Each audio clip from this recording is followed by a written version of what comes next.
तो देखो, अब हम जनरली बात करें तो प्रीवियस क्लास में हमने इमिसिबल लिक्विड और उसके बारे में पढ़ लिया था, ठीक है। तो आज हम जो स्टार्ट कर रहे हैं, वो आज जो स्टार्ट करने वाला टॉपिक है वो हमारे पास है कॉलिगेटिव प्रॉपर्टीज। तो वैसे हम देखें तो कॉलिगेटिव प्रॉपर्टी जो है वो दो टाइप को हम कैटेगराइज करते हैं जनरल एस्पेक्ट में, ठीक है ना।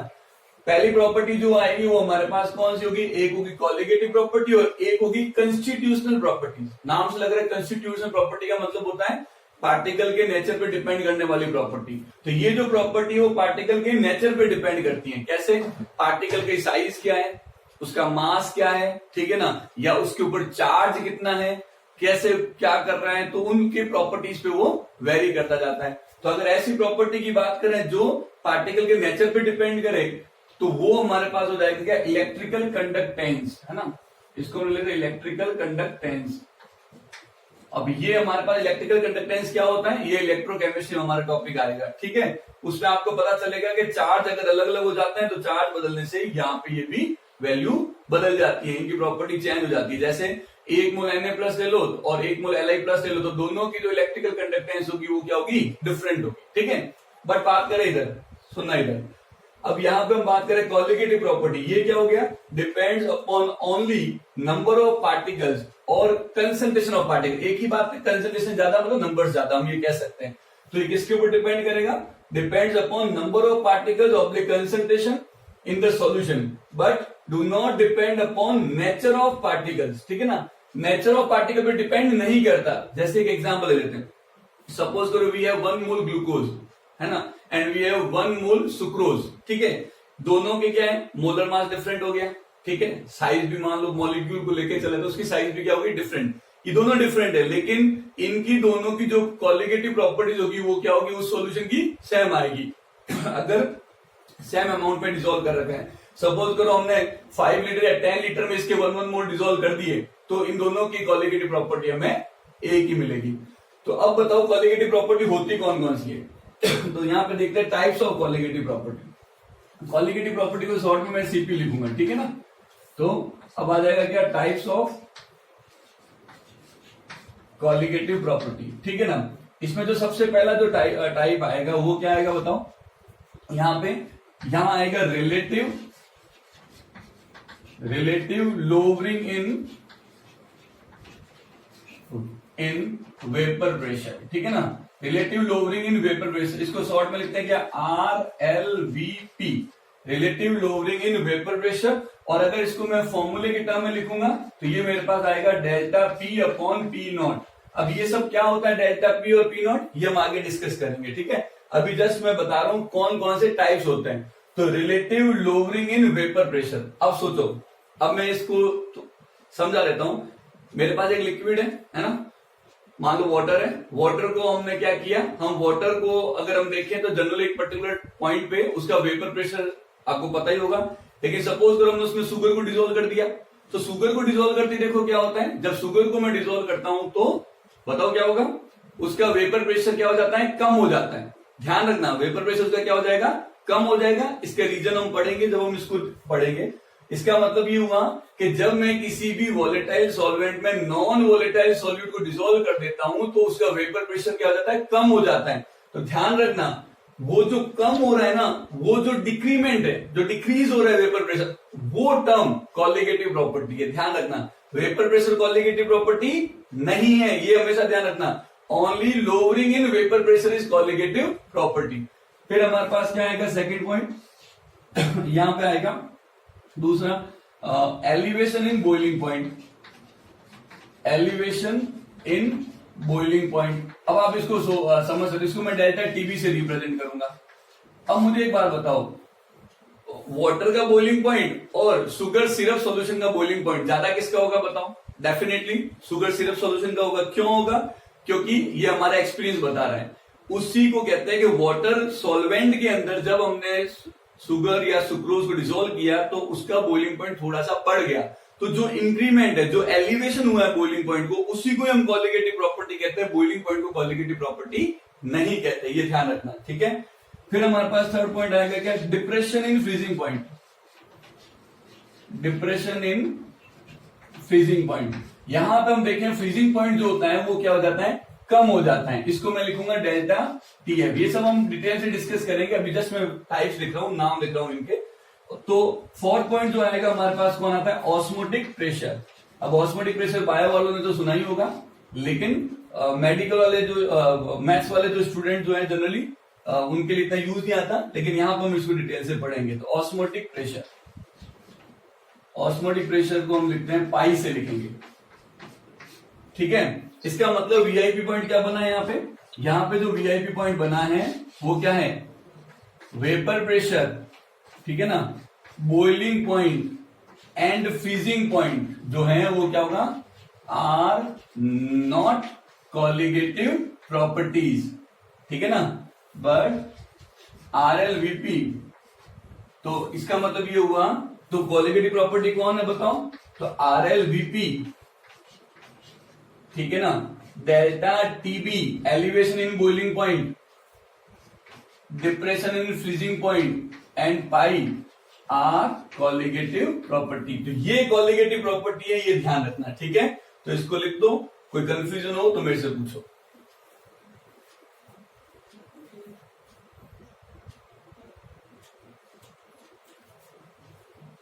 इसमें नेक्स्ट हेडिंग लिखो सभी, normal and abnormal colligative properties, normal and abnormal colligative properties.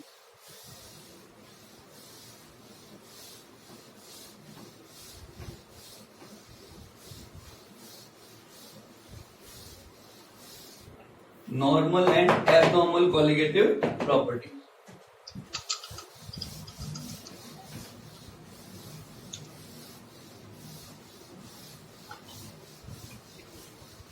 तो देखो ये क्या होता है, तो सबसे पहले मैं नॉर्मल कॉलिगेटिव प्रॉपर्टीज की बात करें तो इसमें क्या होगा,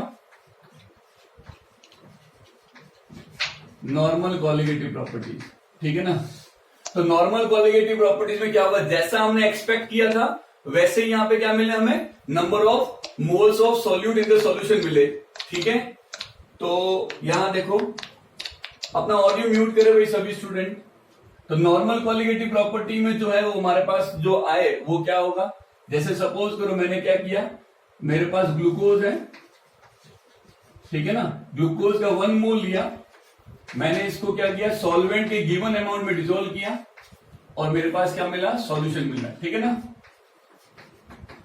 तो यहां पे 1 मोल लिया तो मैं क्या कर सकता हूं, कॉलिगेटिव प्रॉपर्टी जो कैलकुलेटेड है, कैलकुलेटेड बोलो या थ्योरेटिकल बोलो, वो आनी चाहिए 1 मोल, मतलब Na पार्टिकल के अकॉर्डिंग, है ना। उसको गिवन अमाउंट ऑफ सॉल्वेंट में डिसॉल्व कर दिया, अब सॉल्यूशन बना। अब सॉल्यूशन में भी मुझे क्या मिलेगा बताओ, ओनली 1 मोल क्या मिलेगा, 1 मोल ग्लूकोज, ठीक है ना। तो ये जो कॉलिगेटिव प्रॉपर्टी होगी वो हमारे पास क्या होगी, observed colligative property.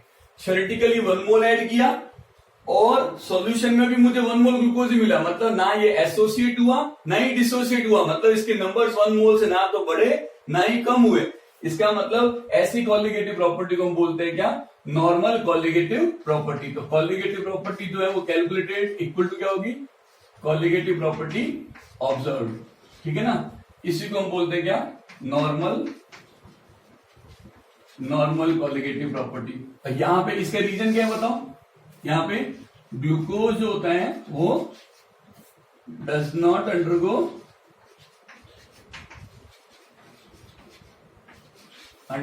Association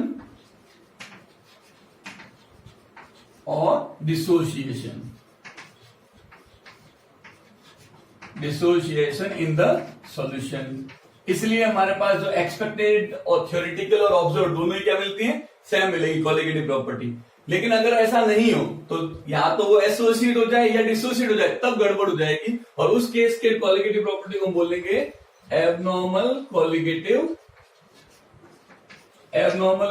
property. अब एबनॉर्मल कॉलिगेटिव प्रॉपर्टी में क्या हो सकता है condition, if solute undergoes association और डिसोसिएशन इन द सॉल्यूशन, ठीक है ना। इसका बेस्ट एग्जांपल लेते हैं, डिसोसिएशन का लेते हैं NaCl। सबको पता है NaCl मैंने क्या लिया, सॉलिड लिया, मैंने इसका 1 मोल ले लिया, ठीक है ना, तो ये हमारे पास जो कॉलिगेटिव प्रॉपर्टी जो होगी इसकी, थ्योरेटिकली तो हमारे पास 1 मोल ऑफ सॉल्यूट के अकॉर्डिंग आनी चाहिए थी, but when it is dissolved in certain amount of solvent, तो जो सॉल्यूशन बनेगा उस सॉल्यूशन में सभी को पता है क्या होगा, 1 मोल तो हमारे पास क्या होगा, Na प्लस एक्वस, और 1 मोल हमारे पास होगा Cl माइनस एक्वस। तो टोटल कितने मोल्स हो गए, तो टोटल जो हमारे पास जो आएंगे टोटल पार्टिकल्स, वो हमारे पास आ गए, टोटल पार्टिकल्स वो आ गए 2 मोल्स, ठीक है ना, ऐसा मानते हुए कि ये 100% जो है वो डिसोशिएट हो जाता है। तो ये जो हमारे पास आएगी ये क्या है, कॉलिगेटिव प्रॉपर्टी ऑब्जर्व्ड। बताओ इसमें ज्यादा कौन है, अब बताओ क्या हुआ, अब इस केस में कैलकुलेटेड और ऑब्जर्व में देखो दोनों वैल्यू क्या आ गई, डिफरेंट आ गई। तो यहां पर हम लिखेंगे क्या, कॉलिगेटिव प्रॉपर्टी जो कैलकुलेटेड है is not equal to colligative property observe.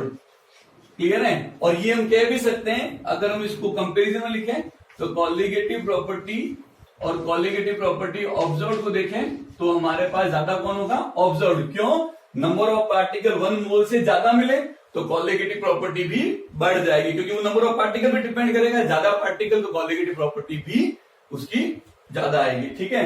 तो ये हमारे पास जो ऑब्जर्व होगी वो ज्यादा होगी इन केस ऑफ डिसोसिएशन। अगर एसोसिएशन हो गए तो number of ions in the solution कम हो जाएंगे, ये ध्यान रखना, ठीक है।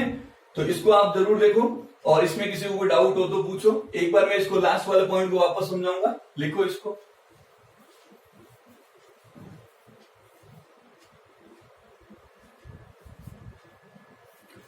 तो ये मैं एबनॉर्मल वाले जो पॉइंट को वापस बता देता हूं। अपने को पता है अगर सॉल्यूट एसोसिएट हो या डिसोसिएट हो जाए तो बताओ क्या होगा। तो पहला केस मैंने ले लिया यहाँ पे क्या, डिसोसिएशन। इसका एग्जांपल ले लिया NaCl। तो NaCl का अगर हमने 1 मोल लिया, वो सॉल्वेंट में डिसॉल्व होकर जब सॉल्यूशन में जाएगा तो डेफिनेटली 1 मोल अब नहीं रहेंगे, नंबर ऑफ पार्टिकल उससे ज्यादा हो जाएंगे। तो थ्योरेटिकली हमें पता था 1 मोल ऐड किया, बट एक्सपेरिमेंट लिया, ऑब्जर्व हो रहा है कि 1 मोल से ज्यादा मिल रहे हैं इन द सॉल्यूशन। इसका मतलब कॉलिगेटिव प्रॉपर्टी क्या हो जाएगी, डिफरेंट हो जाएगी। तो इस तरह से जो वेरिएशन आती है इसको बोलते हैं एबनॉर्मल कॉलिगेटिव प्रॉपर्टीज, ठीक है ना। तो इसको हम बोलते हैं एबनॉर्मल कॉलिगेटिव प्रॉपर्टीज। दूसरा केस एसोसिएशन का हो सकता है, तो उसका मैं एग्जांपल ले लेता हूं। अभी डिसोसिएशन लिया है और मैं एक और एग्जांपल ले लेता हूं एसोसिएशन का, ठीक है ना। उसमें देखो क्या होता है, तो उस केस के अंदर हम लेते हैं एसोसिएशन का एग्जांपल ले लेते हैं क्या, acetic acid CH3COOH in benzene. Benzene एक नॉन पोलर सॉल्वेंट होता है, ठीक है ना, नॉन पोलर सॉल्वेंट होता है। तो एसिटिक एसिड जो होता है वो डाइमर बना देता है। डाइमर का मतलब 2 मॉलिक्यूल जो है वो एसोसिएट हो जाते हैं, तो डाइमर। 3 एसोसिएट होते तो ट्राइमर, और उससे ज्यादा होते रहे तो उसी के अकॉर्डिंग उसके नंबर्स बोलते रहते हैं, ठीक है। तो यहाँ पे देखो क्या होगा, यहाँ पे पोलर मॉलिक्यूल जैसे इसमें डिसॉल्व करेंगे, क्योंकि ऑर्गेनिक है तो डिसॉल्व होता ही है, बट डाइमर बना देता है। तो देखो हमारे पास क्या हुआ, CH3COOH, इसके 2 मॉलिक्यूल हैं। हमने सॉल्वेंट कौन सा लिया, बेंजीन। यहां सॉल्वेंट हमारे पास बेंजीन है, और यहां मेरे पास बना सॉल्यूशन, ठीक है ना। यहां मेरे पास क्या बना, सॉल्यूशन। अच्छा, सॉल्यूशन में क्या बन जाएगा, ये डाइमर बना देगा CH3COOH होल ट्वाइस। अच्छा, डाइमर क्यों बनाता है, हाइड्रोजन बॉन्डिंग के कारण। CH3C, यहां डबल बॉन्ड O, यहां OH है, यहां C डबल बॉन्ड O ले लो, यहां CH3 और यहां पे OH। तो इनके बीच में जो है ये इस तरह से H बॉन्डिंग हो जाती है, इसके कारण ये क्या बनता है, डाइमर बना देता है, ठीक है ना।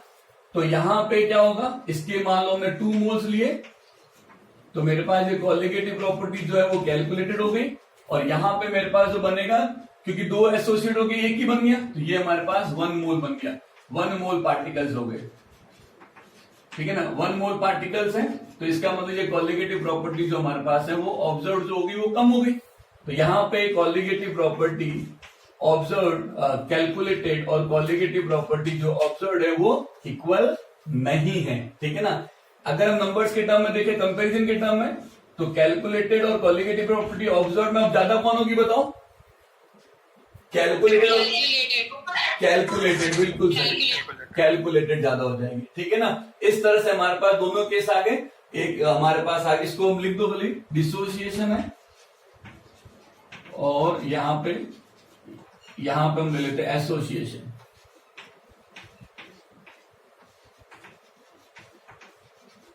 ठीक है ना, ये दोनों केस हो गए। तो आप इसको लिखो ऊपर वाले को, मैं इसको इरेज कर देता हूं नीचे वाले पार्ट को।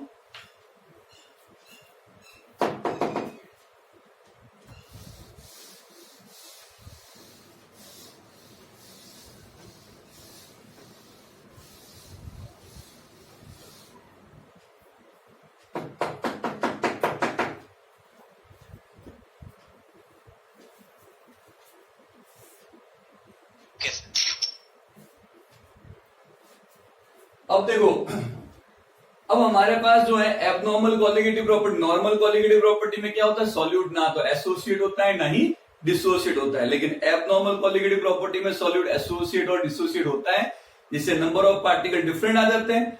तो इसको कैलकुलेशन में कैसे हम अप्लाई करें, तो इसके लिए कुछ एक तरह से करेक्शन फैक्टर दिया है, एक साइंटिस्ट आया था, किसने, वेंट ऑफ ने। तो वेंट ऑफ ने क्या किया था, एक नया फैक्टर दिया, तो वो हमारे पास देखते हैं हम, आगे देखते हैं हम क्या, वेंट ऑफ फैक्टर,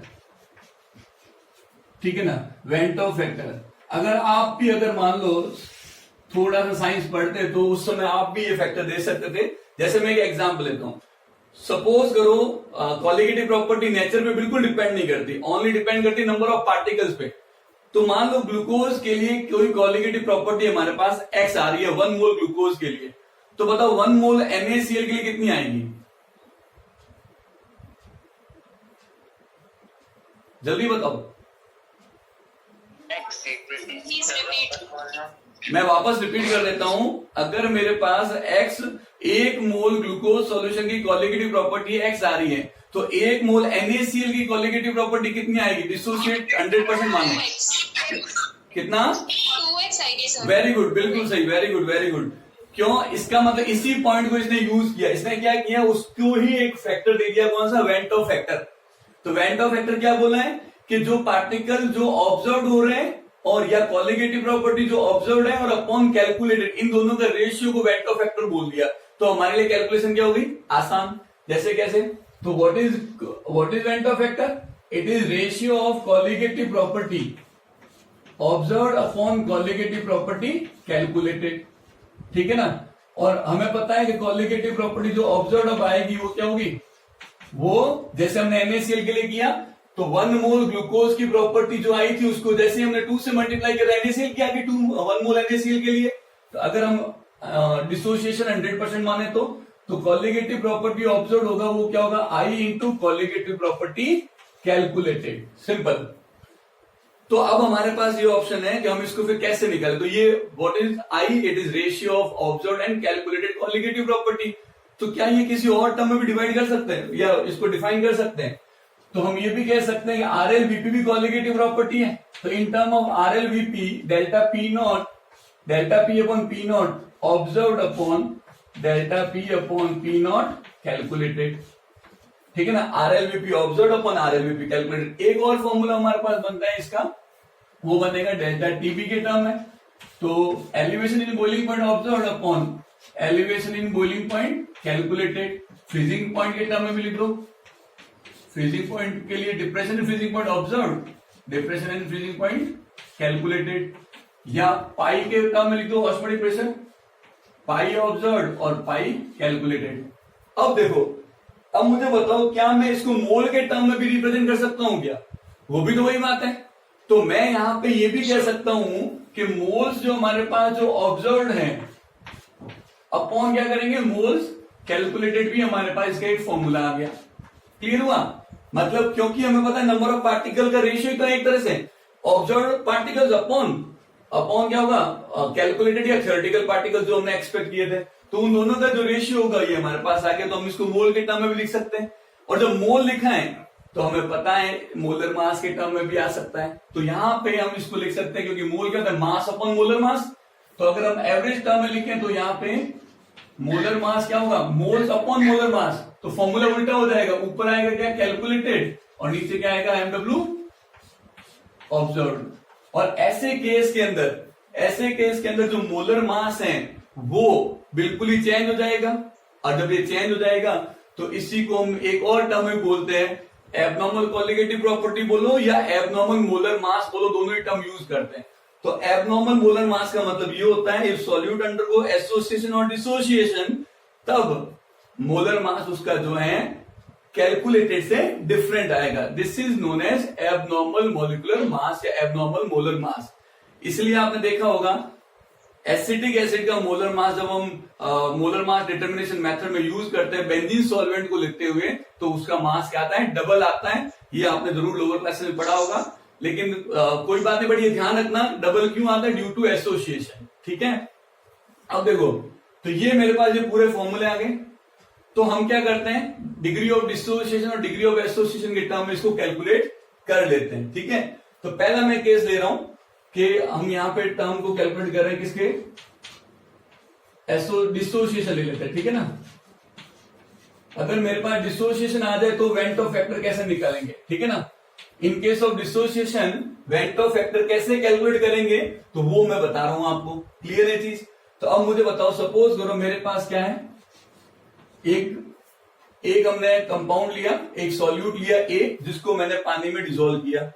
जैसे मैं इसको डिसॉल्व करूंगा तो ए क्या होगा, डिफरेंट आयंस में डिसोशिएट हो रहा है, क्योंकि हम डिसोसिएशन कंसेप्ट ले रहे हैं। तो मैंने माना कि जब ए को डिसोशिएट किया तो N1 मेरे पास बी बना, N2 सी बना और N3 डी बना। क्या colligative property B C D और ए के नेचर पे डिपेंड करेगी या ओनली नंबर पे डिपेंड करेगी, बताओ। नंबर पे। बस तो हम क्या करते हैं, N1 plus N2 plus N3 को क्या मान ले, N मान ले। तीनों को ऐड करके मैंने नंबर ऑफ जो आयंस जो बने वो मैंने N ले लिए, कि बताओ कि ए जो है डिसोशिएट होकर कितने आयंस बनाता है। जैसे NaCl कितने आयंस बनाएगा, एक Na और एक Cl, तो N की वैल्यू कितनी होगी, 2। CaCl2 के लिए N की वैल्यू कितनी हो गई, 3। ठीक है ना, इस तरह से ये N आ गया। तो यहां पे हमने कहा हम इसका इनिशियल क्या लेते हैं, 1 मोल लेते हैं। ठीक है, T0 पे। क्लियर। अब बात करते हैं जब ये एट इक्विलिब्रियम आ गया। ठीक है, इक्विलिब्रियम पे जितना डिसोशिएट होना था वो हो गया। तो ये जो मेरे पास 1 मोल आया, ये तो कॉलिगेटिव प्रॉपर्टी कैसी होगी, ये होगी हमारे पास कैलकुलेटेड। क्लियर है। लेकिन अब मैंने कहा 1 में से कितना डिसोशिएट हुआ, ओनली अल्फा डिसोशिएट हुआ है। कीप इन माइंड, जैसे केमिकल इक्विलिब्रियम में किया था, 1 में से अल्फा डिसोशिएट हुआ, तो यहां पे देखे तो ये कितना बनेगा, तो इसका 1 मोल इसके N मोल बनाएगा, तो ये हो गया N अल्फा। क्लियर है, ये हमारे पास हो गया N अल्फा। तो बताओ मोल्स हमारे पास जो ऑब्जर्व्ड है वो कितने हो गए, या पहले तो कैलकुलेटेड देखो कितने हैं, 1, और मोल्स हमारे पास अब ऑब्जर्व्ड कितने हो जाएंगे बताओ। ऑब्जर्व्ड देखो 1, ये तो बचा हुआ था ये ना, ऑब्जर्व्ड मोल्स ये बचे हुए, ये भी कैलकुलेट करना पड़ेगा। ध्यान रखना, कई जने क्या करते हैं, यही देखते हैं ये भूल जाते हैं, ऐसा नहीं करना। क्लियर है, कैलकुलेटेड और ऑब्जर्व्ड आ गए तो आई निकाल लेते हैं वेंट ऑफ फैक्टर। और वेंट ऑफ फैक्टर क्या आएगा बताओ, moles observed upon moles calculated. और यहां पे क्या आएगा अपने पास, 1 minus alpha plus N alpha divided by 1। ठीक है ना, डिवाइडेड बाय क्या आ गया, 1। तो अब यहां पे हम फॉर्मूला अगर बना दें इसको, तो मेरे पास ये फॉर्मूला बना alpha equal to I minus 1 upon N minus 1। ये ध्यान रखना। और N यहां पे क्या है और अल्फा क्या है वो तो पता ही, अल्फा यहां पे ले लेते degree of dissociation, degree of dissociation. ठीक है ना, तो ये अल्फा डिग्री ऑफ डिसोसिएशन हो गया। और अगर हम मान लेते हैं कि इफ अल्फा इक्वल टू 100%, तो बताओ क्या होगा, तो बताओ अल्फा 100% करते अल्फा की वैल्यू कितनी होगी, इक्वल टू 1। 100% का मतलब अल्फा 1 हो गया, ध्यान रखना, पूरे डिसोसिएट हो गया। तो बताओ ये अगर मैं 1 ले लूं तो यहाँ पे ये 1 और ये 1 कैंसिल, तो आई इक्वल टू क्या आएगा हमारे पास, N के इक्वल आ जाएगा। ठीक है, अब इसका एग्जाम्पल ले लेते हैं, NaCl ले लेते हैं हम, इसके लिए आई की वैल्यू निकालते हैं। अल्फा लिया 100%, तो बताओ आई कितना आएगा, बोलो। 2। वेरी गुड, आई आ गया 2। सेकंड ले लेते हैं Al2SO4 होल थ्राइस। ठीक है ना, इसका मैंने अल्फा ले लिया क्या, 100%। अब बताओ आई कितना आएगा, 5। वेरी गुड, ये 5 आ गया। ठीक है, एक आध और क्वेश्चन इसका करना है, तो पहले ये लिखो और फिर मैं इसके क्वेश्चंस करवाता हूं। लिखो जल्दी।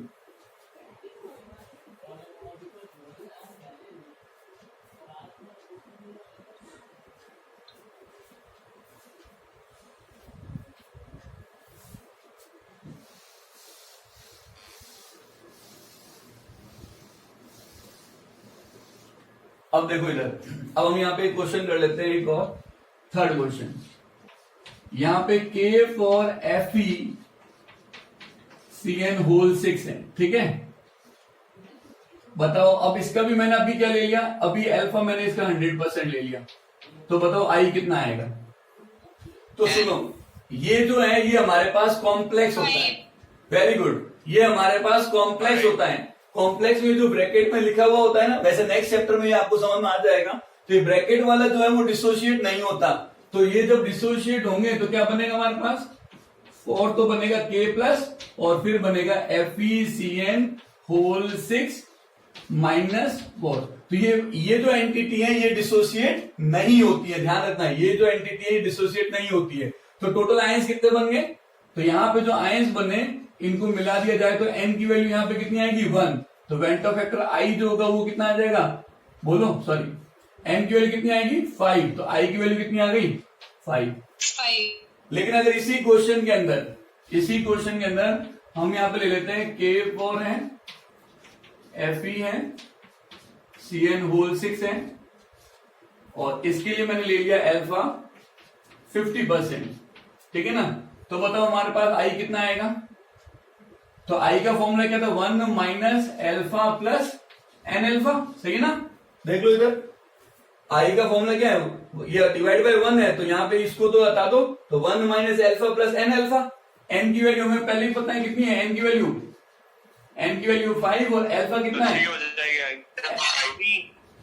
हाँ बिल्कुल, अल्फा होगा 0.5। तो बताओ क्या होगा, I equal to 1 minus 0.5 plus 5 into 0.5, तो ये आएगा हमारे पास 3, ठीक है। तो ये अपने को ध्यान रखना है। मान लो एक और क्वेश्चन आ जाए, फिफ्थ, AXBY है, ठीक है ना। इसका I का फॉर्मूला बताओ, अगर अल्फा डिग्री ऑफ डिसोसिएशन है तो इसको होमवर्क रख देते हैं, ठीक है ना, या वैसे आप कर ही सकते हो, सीधा ही कर लेते होंगे इसको।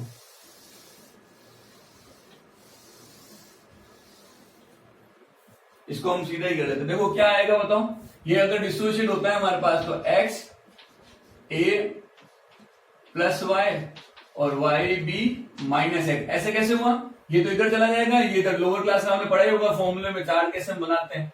तो अगर मान लो 1 में से ये अल्फा गया तो ये बनेगा x अल्फा और ये बनेगा y अल्फा। तो वेंटो फैक्टर क्या आ जाएगा, I equal to 1 minus alpha plus x alpha plus y alpha. ये अल्फा कॉमन आएगा तो मेरे पास क्या बनेगा, I माइनस 1 अपॉन क्या आएगा बताओ, फॉर्मूला याद रखने के लिए n माइनस होता है, तो n यहाँ पे क्या होगा, अल्फा कॉमन आ रहा है, तो x प्लस y माइनस 1, ये फॉर्मूला बन जाएगा, ठीक है। तो ये थोड़ा सा ध्यान रखना, अगर AXBY का पूछा जाए तो ये हमें ऐसे करना है, ठीक है।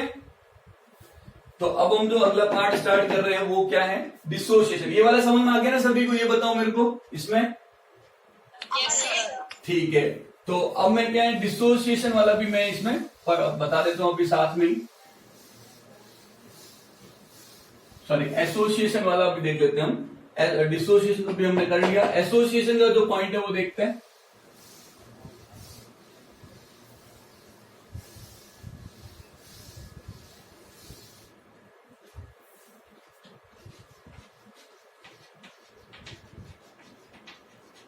एसोसिएशन, मान लो मेरे पास क्या है, n मोल ऑफ A है, ये कंबाइन होता है और AN बनाता है, ठीक है। मतलब इसके n मोल से इसके 1 मोल का फॉर्मेशन होता है, क्लियर है चीज। तो मैंने क्या कर दिया, T0 पे इसका मैंने क्या ले लिया, इसका मैंने 1 मोल ले लिया, ठीक है, ये तो 0 हो गया। और मैंने कहा कि एट इक्विलिब्रियम इसका केवल अल्फा ही एसोसिएट हो रहा है, सॉरी इसका केवल अल्फा पोर्शन ही एसोसिएट हो रहा है। तो बताओ AN कितना बनेगा, 1 माइनस अल्फा अपॉन n, ये बनेगा अल्फा बाय n बनेगा, क्या बनेगा, अल्फा बाय n। ध्यान रखना क्यों, क्योंकि n मोल से 1 मोल, तो 1 से बनेगा 1/n, तो अल्फा से बनेगा अल्फा/n बनेगा। ठीक है, अब देखो इसका मतलब मोल्स ऑब्जर्व्ड हमारे पास कितने आ गए, मोल्स जो ऑब्जर्व्ड है हमारे पास वो कितना है, वो है 1, और वो कैलकुलेटेड है 1, और मोल्स जो ऑब्जर्व्ड है वो हमारे पास है अल्फा, यहाँ पे 1 माइनस अल्फा प्लस अल्फा/n। तो जब हम यहाँ पे colligative property event of factor के टर्म में निकालेंगे तो 1 माइनस अल्फा प्लस अल्फा/n अपॉन 1, तो इससे अपने पास जो अल्फा का जो फॉर्मूला आएगा डिग्री ऑफ डिसोसिएशन का, वो हमारे पास आएगा I minus 1 upon 1/n minus 1। तो यहाँ पे जो I की वैल्यू जो होगी वो लेस देन 1 ही आती है, और पिछले वाले में I की वैल्यू मोर देन 1 आएगी। तो अगर हम मान लें कि अगर हमारे पास if alpha equal to 100% association हो, तो बताओ क्या होगा, 100% एसोसिएशन हो तो अल्फा को मैं क्या ले लूंगा, 1 ले लूंगा। तो यहाँ पे मेरे पास जो I आएगा वो हमारे पास 1/n आएगा। ठीक है, तो I जो आएगा वो हमारे पास 1/n आएगा। क्लियर? तो अब हम देखो ये कर सकते हैं, एग्जाम्पल ले लेते हैं, जैसे एसिटिक एसिड ले लो CH3COH इन बेंजीन, ठीक है ना, या C6H5COH मतलब बेंजोइक एसिड इन बेंजीन, ठीक है ना। ये क्या करेंगे, ये भी क्या बनाएगा, डाइमर बनाता है, डाइमर बनाएगा तो n की वैल्यू कितनी हो जाएगी, 2। तो I जो आएगा वो कितना आएगा, 1/2 आ जाएगा, क्योंकि n की वैल्यू 2 है। अगर हमारे पास अल्फा कितना हो, 100% हो, तो यहां पे बताओ अल्फा क्या है हमारे पास, ये है डिग्री ऑफ एसोसिएशन। ठीक है, तो ये अपने को ध्यान रखना है, और ये एग्जाम में कई बार पूछा जाता है। ठीक है।